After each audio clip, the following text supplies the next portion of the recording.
आप देख रहे हैं पाकिस्तानी खबरों, तज्जियों, तबसरों और अंदरूनी कहानियों पर मुश्तमिल शो इरफान हाशमी और इब्राहिम राजा के साथ दो टोक। बिस्मिल्लाहिर्रहमानिर्रहीम। अस्सलाम वालेकुम। मैं इरफान हाशमी लंदन स्टूडियो से आपको प्रोग्राम में खुशामदीद कहता हूँ और हमारे साथ मौजूद हैं इब्राहिम राजा साहब। राजा साहब अस्सलाम वालेकुम। वालेकुम अस्सलाम। इस प्रोग्राम शुरू करने से पहले आप तमाम दोस्तों से दरख्वास्त है कि आप चैनल को ज़रूर सब्सक्राइब कर लें और इसकी वजह हमेशा की तरह ये किया कि इतनी बड़ी डेवलपमेंट हो रही है पाकिस्तान के अंदर। मंगल का दिन है, खान साहब की मुलाकातें मुस्तकिल तौर पर बंद कर दी गई। अडयाला जेल के अंदर कुछ डेवलपमेंट्स हुई, लेकिन आपके पाकिस्तान के मीडिया ने इसे नहीं दिखाया। राजा साहब, तीन चीज़ें आज बड़ी इंपॉर्टेंट हुई हैं जो वन बाय वन एक्सप्लोर करेंगे। तो बुशरा खावर मानिका, मुबशरा खावर मानिका और बुशरा बीबी की बेटी, उनका एक ख़त है अडयाला जेल के सुपरिटेंडेंट के हवाले से, और जो उन्होंने लिखा है यकीनन अब एक ही तरीका रह गया था कि आप इन लोगों को, इनके ज़मीरों को झंझोड़ा जा सके, इनको दिखाया जाए और इनको बताया जाए, पाकिस्तान की आवाम को बताया जाए कि इस वक्त हालात जो हैं जेल सुपरिटेंडेंट के किस तरह कंट्रोल में है और वो क्या कर रहा है। और राय साहब, इसके साथ साथ अडयाला आज धरने का दिन है, मुलाकात का दिन है और 6 लोगों की लिस्ट भी आ गई है। और फिर गिलगित बल्तिस्तान के अंदर एक राय साहब होता है ना कि अपोजिशन लेस हुकूमत बना दी गई है और आने वाले कल में हमें हर सूबे के अंदर बग़ैर किसी अपोजिशन के अब हुकूमतें नज़र आएंगी। इसका असर क्या पड़ेगा पाकिस्तान की सियासत के ऊपर, इसे भी एक्सप्लोर करेंगे। लेकिन प्रोग्राम का आगाज़ करेंगे सुपरिटेंडेंट जेल अडयाला के नाम जो ख़त लिखा है मुबशरा खावर मानिका ने। 22 मई को जेल में मेरी मुलाकात, मेरी आखिरी मुलाकात इमरान खान, मेरी मुलाकात अपनी वालदा से हुई और जेल अमले की मुजरिमाना गफलत और गैर इंसानी रवैये से मुतल्लिक मुझे मेरी वालदा ने बताया। बिलखसूस खातून जिसका नाम मरियम है और जिसे वालदा के मामलात पर कंट्रोल दिया गया, इसके रवैये के नतीजे में वालदा को मुख्तलिफ सेहत के मसाइल पेश आए, जिनमें एक रेटिनल बीमारी भी शामिल है, जिसके लिए सर्जरी की नौबत आई। मेरी वालदा को जेल में तैनात इस अमले की रुकन मरियम का पूरा नाम मालूम नहीं और मरियम ही फीमेल स्टाफ की सरबराह है जो वालदा से डील करती है। मेरी वालदा ने मरियम नामी खातून को मार्च से शुरू होने वाले कई हफ्तों तक आंख में शदीद दर्द की शिकायत बार बार की, ताहम उसने वालदा की शिकायत और मदद की पुकार पर कोई तवज्जो नहीं दी। वो तिब्बी इमदाद जो वालदा को उस वक्त दरकार थी फराहम नहीं की गई। फिर अप्रैल के वस्त में वालदा की शिकायत मुतलका जेल हुकाम तक पहुँचाई गई, जिसके नतीजे में वालदा की हालत का तिब्बी मुआयना हुआ। जेल से बाहर शफा हॉस्पिटल में फौरी सर्जरी हुई जो तवील और तकलीफ दे थी। वालदा की आंख को पहुंचने वाला नुकसान और कई हफ्तों तक जो अजियत उन्होंने बर्दाश्त की, मुकम्मल तौर पर जेल अमले की रुकन मरियम की मुजरिमाना गफलत और बदसलूकी का नतीजा है। जेल अमले की रुकन मरियम का रोज़मर्रा मामूल के मुताबिक जेल में बुशरा बीबी के साथ रवैया मुसलसल हद तक अमेज़ और तौहीन अमेज़ है। मेरी इस्तदा है कि जेल अमले की रुकन मरियम के ख़िलाफ़ सख्त तादीबी कार्रवाई की जाए और इसे इस मौजूदा ज़िम्मेदारी से हटाया जाए जिसमें मेरी वालदा के मामलात का कंट्रोल शामिल है। राय साहब, ये मरियम वाला मामला जो आपको लग रहा है, इसका वाकई नाम मरियम होगा या जानबूझकर अजियत देने के लिए एक ऐसी खातून निकाली गई जिसका नाम मरियम था, या मरियम नाम रख लिया गया ताकि कल को अगर पता करवाना पड़े, हालात बदलें, हुकूमत जाए, फिर हिसाब तो होगा इन लोगों से। देखिए हाशमी साहब, आपके सवाल के जवाब की जानिब भी आते हैं और शहबाज शरीफ की छुट्टी के मुतल्लिक या शहबाज शरीफ की रिप्लेसमेंट के मुतल्लिक जो 2 ख़बरें आई हैं और जिसमें मिफ्ता इस्माइल ने भी कहा है कि शहबाज शरीफ जा रहे हैं, तो इसके पीछे असल ख़बर क्या है और पर्दे के पीछे क्या कुछ चल रहा है इस्टेब्लिशमेंट के हवाले से और नून लीग के हवाले से, इस मामले पर भी बात करते हैं। तो एक तो मिफ्ता इस्माइल का बयान बड़े क्रिटिकल मौके पर आया है और वो ये कहते हैं कि ये शहबाज शरीफ का बतौर वज़ीर-ए-आज़म आखिरी साल है। वो ये नहीं कहते कि शहबाज शरीफ की हुकूमत ख़त्म हो जाएगी, वो ये भी नहीं कहते कि ये निज़ाम ख़त्म हो जाएगा, वो ये भी नहीं कहते कि कोई पीटीआई वापस आ जाएगी, लेकिन शहबाज शरीफ के मुतल्लिक उनका दावा ये है कि ये उनका आखिरी साल है बतौर वज़ीर-ए-आज़म। अब एक तरफ आप मिफ्ता इस्माइल को देख लें और मिफ्ता इस्माइल के मुतल्लिक जानने वाले जानते हैं कि ये इस्टेब्लिशमेंट के करीब समझे जाते हैं। ये आपकी जो NDU यूनिवर्सिटी है ये वहाँ पे लेक्चर वगैरह भी देते रहे जो कि पाक अफवाज के हुकाम के ज़ेर असर चलती है, और वहाँ पे मुख्तलिफ़ किस्म के कोर्सेज़ भी होते हैं, साफ़ियों को भी वहाँ पे कोर्सेज़ कराए जाते हैं। और ये इन्होंने कई मरतबा वहाँ पे लेक्चर भी दिया, और एक मरतबा तो इन्होंने वहाँ पे लेक्चर देते हुए अपने ही जमात के वज़ीर ख़जाना जब ये नून लीग में थे तो उस वक्त इन्होंने इसहाक डार की माशी पॉलिसियों का पूरा पोल खोल दिया था और लोगों को हैरान कर दिया था कि मिफ्ता इस्माइल जो है ओपनली अपने ही पार्टी के एक ऐसी शख्सियत जो कि पहले भी नून लीग की जानिब से वज़ीर ख़जाना रही है उन्हीं के पोल खोल रहे हैं। एक तरफ तो मिफ्ता इस्माइल की जानिब से ये कहना, और कॉन्टेक्स्ट ये भी कि अगरचे जनाब बाजवा के दौर में उनको ज़्यादा पड़ा था शायद खाकान अब्बासी के साथ जेल में, लेकिन ये एक सबको पता है कि वो हमेशा इस्टेब्लिशमेंट के करीब रहते हैं। और दूसरी जानिब फिर फैसल वाउडा, जिनके मुतल्लिक सबको पता है कि इस्टेब्लिशमेंट के कहने पर ही वो सेनेटर बने और इस्टेब्लिशमेंट की बोली बोलते हैं, इस्टेब्लिशमेंट की ज़ुबान बोलते हैं, फिर उनकी तरफ से ये सब कुछ आना। फिर एक और शख्स हैं जो कि गालिबन एक वकील हैं, मैं एंकर वाले शख्स की बात नहीं कर रहा, एक और वकील की, तो वो भी अब ये कहते हैं कि जो कुछ पीटीआई के साथ हुआ आज एहसास हो रहा है कि नून लीग बड़ी जालिम है, और अब वो जो पेट्रोल महंगा हुआ और जो उसके बाद जो महंगाई का इस वक्त आलम है, तो नून लीग के ख़िलाफ़ जो है वो बड़ी भरपूर तनकीद कर रहे हैं। और वो भी उनके मुतल्लिक भी ये समझा जाता है कि वो इस्टेब्लिशमेंट की साइड लेते हैं, अगरचे ये नहीं है कि उनको कोई इस्टेब्लिशमेंट ने हाथ रखा होगा, लेकिन कोशिश उनकी पूरी होती है कि इस्टेब्लिशमेंट उनके सर पर मुकम्मल तौर पर हाथ रख दे। और इसी तरह इस्टेब्लिशमेंट के करीब समझे जाने वाले कुछ साफ़ी भी इस वक्त नून लीग को तनकीद का निशाना बना रहे हैं। अब इसके अंदर से अगर आप बिटवीन द लाइंस ख़बर रीड करें कि वो ख़बर क्या है, तो वो ख़बर है, उसके दो पहलू हैं। उसका एक पहलू तो ये है कि इस वक्त इस्टेब्लिशमेंट ये समझती है कि हमने मईशत को ठीक करने के लिए इनकी बहुत मदद की, हमने इनको इस निज़ाम के अंदर इक़्तिदार भी दिला दिया। और इस्टेब्लिशमेंट को ऑफ कोर्स पता है कि जब 8 फरवरी 2024 में धांधली की बात होती है, उस इलेक्शन में धांधली की बात होती है, तो तनकीद का ज़्यादा जो रुख होता है वो फिर आपके ताकतवर हल्कों की जानिब होता है, ये तो खामोशी से साइड पे हो जाते हैं। फिर इसी तरह पीटीआई के साथ जो कुछ हो रहा है इस पर तनकीद का रुख नून लीग या पीपल्स पार्टी के पर कम और ताकतवर हल्कों की जानिब ज़्यादा होता है। और उसकी वजह यह है कि लोग ये समझते हैं कि नून लीग और पीपल्स पार्टी की क्या मजाल है कि ये पीटीआई के साथ जो पाकिस्तान की सबसे बड़ी पार्टी है ये सब कुछ कर सकें या इमरान खान साहब को इतना अरसा जेल रख सकें।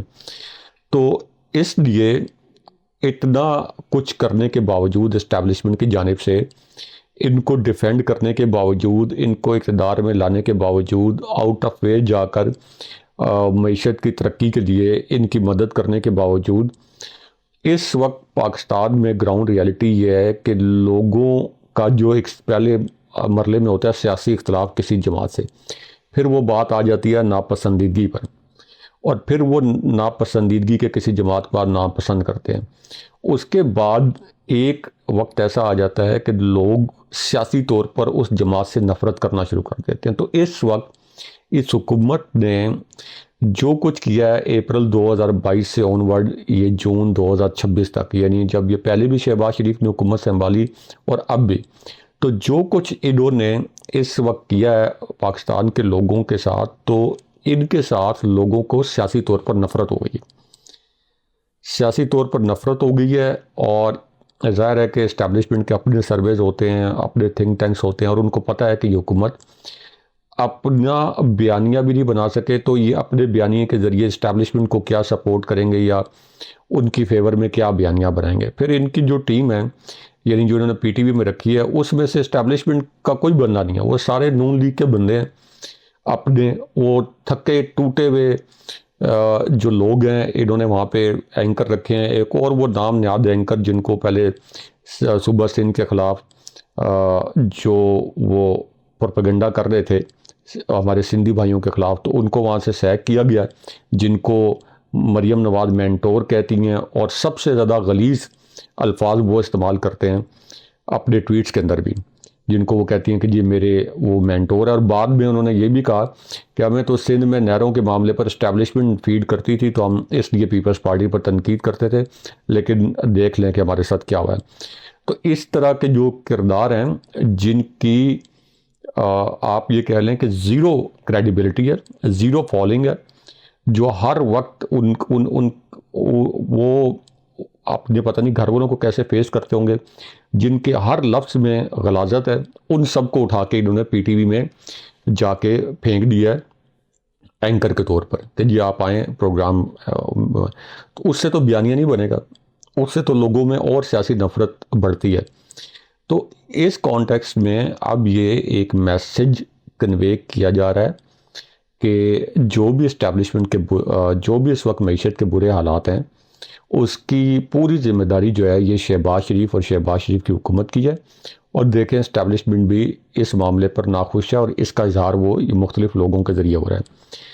इस खबर के अंदर दूसरी खबर ये है कि क्या इस्टेब्लिशमेंट शहबाज शरीफ को हटा के किसी और को वज़ीर आज़म लाना चाहती है।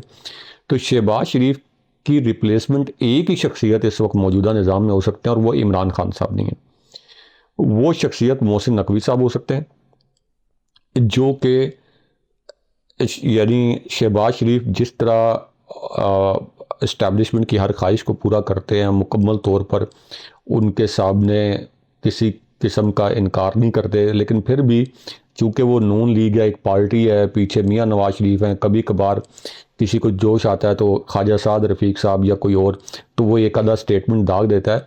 लेकिन अगर मोहसिन नकवी साहब बन जाएँ प्राइम मिनिस्टर शहबाज शरीफ की जगह, तो फिर तो ये भी लुच ख़त्म हो जाएगी कि पीछे के मियाँ नवाज शरीफ पीछे से अगर कभी कोई तीली लगाएं, अगरचे वो दोनों अपने हाल के आरे में हैं, तो तीली तो उनको लगानी नहीं चाहिए, लेकिन वो भी लुच ख़त्म हो जाएगी। तो एक ही इस निज़ाम के अंदर अगर शहबाज शरीफ नहीं तो फिर एक ही रिप्लेसमेंट है, वो मोहसिन नकवी साहब, चूँकि इस्टेब्लिशमेंट के बहुत करीब हैं, सबको पता है। तो इस वजह से ये एक बड़ा आप कह लें कि दिलचस्प फैक्टर है। लेकिन क्या ये इस वक्त इस्टेब्लिशमेंट अफोर्ड कर पाएगी कि नून लीग को निकाल दें, पीपल्स पार्टी को इक़्तिदार से निकाल दें और उसके बाद ये सिस्टम स्मूथ हो जाएगा? तो नहीं होगा, ये सिस्टम स्मूथ नहीं होगा। ये सिस्टम इसलिए इस्टेब्लिश, मेरा जो ख्याल है कि इस्टेब्लिशमेंट शहबाज शरीफ को हटाने या मुस्लिम लीग नून को इक़्तिदार से हटाने का रिस्क नहीं लेगी।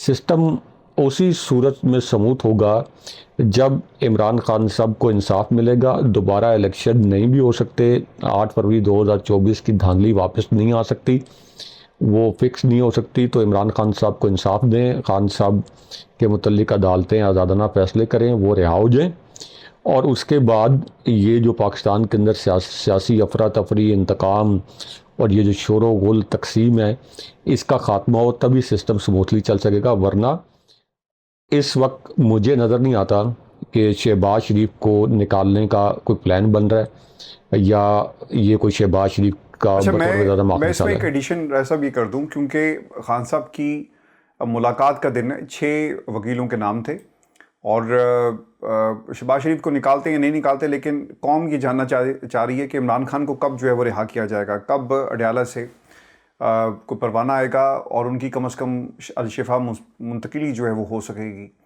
6 रहनुमाओं के नाम है, एक बैरिस्टर गौहर, सलमान अकबर राजा, अली ज़मान है, हैदर मजीद है, इमरान खान और रज़ई और शमसा क्यानी का नाम इस लिस्ट में शामिल किया गया है।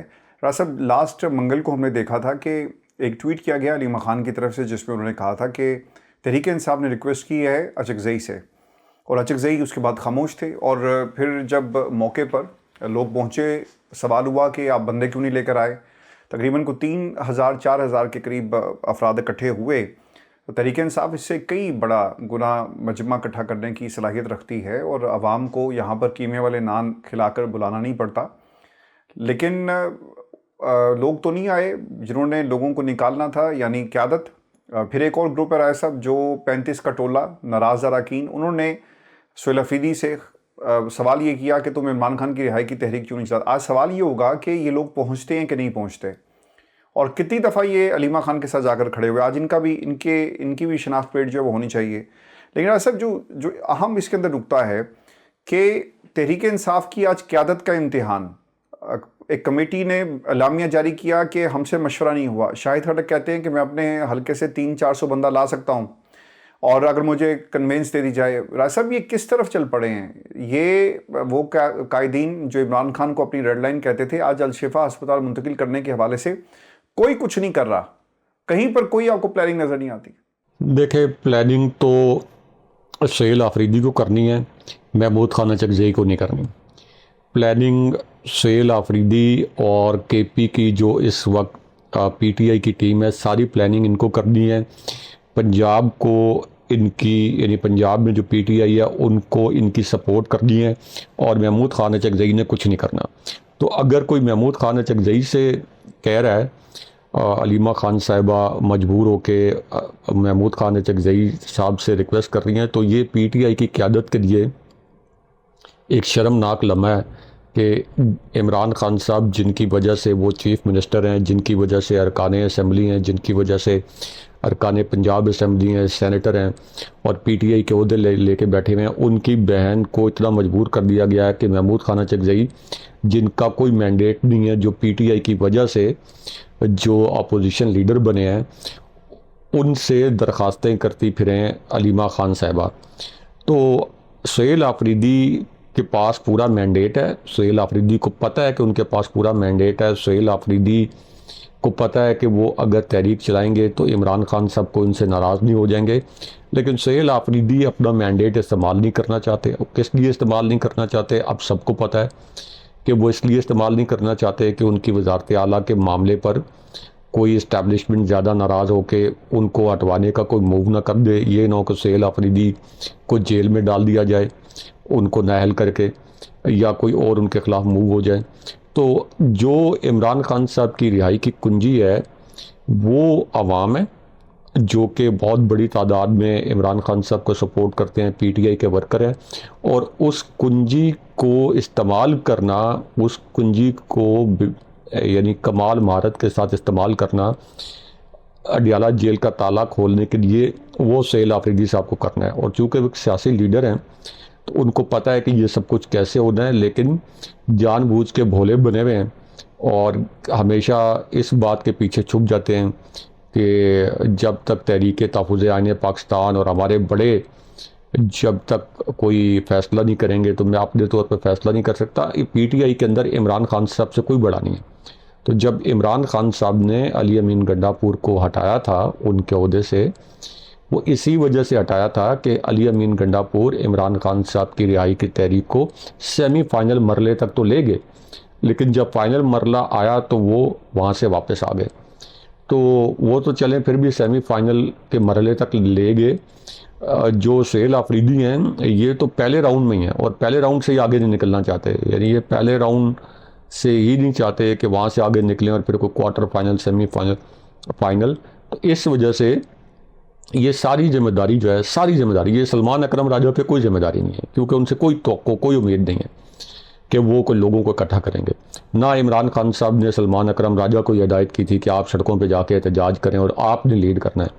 ना महमूद खान अचकज़ई की ये जिम्मेदारी है, वो अपना अपोजिशन लीडर का ओहदा लेके अपना मोटिव पूरा करके बैठ गए हैं। इमरान खान साहब ना रहा हों, उनको कोई फ़र्क नहीं पड़ता। इमरान खान साहब अगले 100 साल जेल में रहें, महमूद खान अचकज़ई को कोई फ़र्क नहीं पड़ता है। सुहेल आफरीदी जो कि पीटीआई से ही उनकी सियासत है, उनको इस बात पे फ़र्क पड़ना चाहिए। लेकिन अफसोसनाक सूरत हाल है कि इस वक्त ग्राउंड पे पीटीआई की इमरान खान साहब की रिहाई के लिए किसी भी किस्म की तहरीक की कोई तैयारी नहीं है। आप ठीक कह रहे हैं कि तैयारी नहीं हो रही, and that is so unfortunate. वो जमात तो राय साहब, वो जियाले, वो वर्कर जो पाकिस्तान तहरीक इंसाफ के अंदर पहले दिन से मौजूद हैं, लोगों ने, छोटे छोटे बच्चे भी अब तो खैर इनका मजाक उड़ाते हैं कि तहरीक क्यों नहीं चलाते, इनको टैग करके पूछते हैं। और आज मैं देख रहा था कि कोई 26 नंबर चुंगी की बात पार्लियामान में खड़े होकर कर रहा है, कोई अपने वो ये जो वीगो डाले थे उसकी बात की जा रही है। किसी ने कहा जी कि जनाब ये जो 300 के करीब जो फैमिलीज़ और MNAs असम्बली के बाहर उनकी फैमिलीज़ जो वहाँ पर चहलकदमी करती हैं, तो वीगो डाले जो हैं उनसे हमें ख़तरा है। यानी जिस असम्बली के अंदर वज़ीर दिफा वो इस किस्म की बातें करे, बुलेट प्रूफ गाड़ियों के टायरों के पैसे कहाँ से आते हैं, राय साहब उस पार्लियामान ने क्या चलना है। और दूसरी तरफ पाकिस्तान तहरीक इंसाफ अगर आप उठाकर देखें, मैं आज वो वीडियो देख रहा था जिसमें अहमद खान, मलिक अहमद खान साहब जो हैं वो बाकायदा पाकिस्तान तहरीक इंसाफ के लोगों को डांट रहे थे कि आप माफ़ी मांगें, और बार बार उनका माइक बंद कर रहे थे। जिस तरह हेड मास्टर साहब जो हैं वो क्लास में आ गए और उसके बाद वो किसी को बोलने नहीं देते, और तहरीक इंसाफ का रवैया जो था वो बहुत ही आजिज़ाना, मोदबाना था। और ये तहरीक इंसाफ को पंजाब में इन्होंने कर दिया। इतना खौफ उनको मालूम है कि अगर हमने कोई तहरीक चलाई या तनकीद की, तहरीक चलाना तो ऐसा बहुत दूर की बात है, अगर तनकीद भी की तो हमारी रुकनीत को मुअत्तल कर दिया जाएगा। कोई ना कोई ये बहाना बनाकर रुकनीत को मुअत्तल करेंगे। वहाँ पर एक एक्ट्रेस के बारे में बात हो रही थी, एक स्कैंडल के बारे में, उसके ऊपर भी बात करने की इजाज़त नहीं दी गई। तो पाकिस्तान तहरीक इंसाफ क्या चाहती है, क्या करेगी? राज साहब, मुझे तो लगता है ये कि जो हमने हुकूमत का हाल गिलगित बल्तिस्तान के अंदर देखा, पीपल्स पार्टी नून लीग ने हुकूमत बनाई, बगैर किसी अपोजिशन लीडर को भी चुना जाता है, और दूसरी तरफ लीडर ऑफ जो हाउस है उसको भी चुना जाता है, कोई अपोजिशन नहीं है। इसी तरह की हमें मरकज़ के अंदर भी मिसाल आने वाले सालों में नज़र आएगी, जब इलेक्शन या तो ना करवाए जाएं या करवा दिए गए तो इसी तरह की गवर्नमेंट होगी, नून लीग को, पीपल्स पार्टी को, और फिर इस्तेकाम पाकिस्तान को अगर वो कोई भी सीट नहीं जीतती तब भी उनके झोली में जो है वो मखसूस नशिस्तें डाल दी जाएंगी, जिस तरह गिलगित बल्तिस्तान में किया गया। राय साहब, एक और जो चीज़ इम्पॉर्टेंट है, तलाल चौधरी साहब ये कहते हैं कि बहुत देर पहले कहा था कि मैं इस वक्त भी कहा था कि छोटा मुंह बड़ी बात, जिस मेज़ से उठकर जा रहे हैं ये इसी मेज़ पर वापस लौटेंगे, ये वापस आपको लौटते भी नजर आएंगे, और बातचीत का आगाज़ वहीं से होगा जहां पे ये छोड़ कर गए, लेकिन बातचीत माइनस NRO होगी। तो पाकिस्तान तहरीक इंसाफ कौन सा NRO मांग रही है अपने लिए? वो तो उनके लिए तो मामला राय साहब किसी लेवल के ऊपर कोई ख़राब नहीं है। देखिए, तलाल चौधरी तो कोई ऐसी एंटिटी नहीं है कि उनको हम इस प्रोग्राम में डिस्कस करें। तो इससे आगे हम चलें बुशरा बीबी साहिबा के और सलमान अकरम राजा। इस पे कमेंट तो कर देना, वो उसको बाद में, वो बंदा कह रहा है कि NRO जो है वो नहीं मिलेगा, पाकिस्तान तहरीक इंसाफ जो है वो मैं समझ गया हूँ। उस पर बेहतरीन कमेंट ये है कि जो तलाल चौधरी हैं उनकी कोई सियासी हैसियत नहीं है इस वक्त कि उनके ऊपर दो टोक के प्लेटफॉर्म पे कमेंट हो। जो बुशरा बीबी साहिबा के मुतल्लिक हमारी वो खबर है वो ज़रा हमारी व्यूअर्स को बताएं। बुशरा बीबी वाली खबर जो है वो मैंने बड़ी तफसील के साथ पढ़ी है प्रोग्राम के आगाज़ में।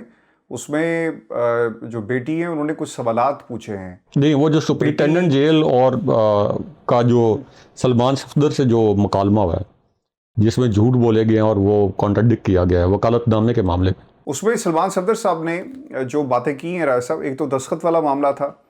इमरान खान और बुशरा बीबी के वकालतनामों पर दस्तखत होने के मामले पे जो एक नई डेवलपमेंट ये हुई है कि सुपरिटेंडेंट अडाला जेल मैसेजेस के स्क्रीनशॉट सामने लेकर आए और अडाला इस्लामाबाद हाई कोर्ट के सामने उन्होंने मौक़िफ़ ये अपनाया कि हमें इस अदालत को गुमराह किया जा रहा है।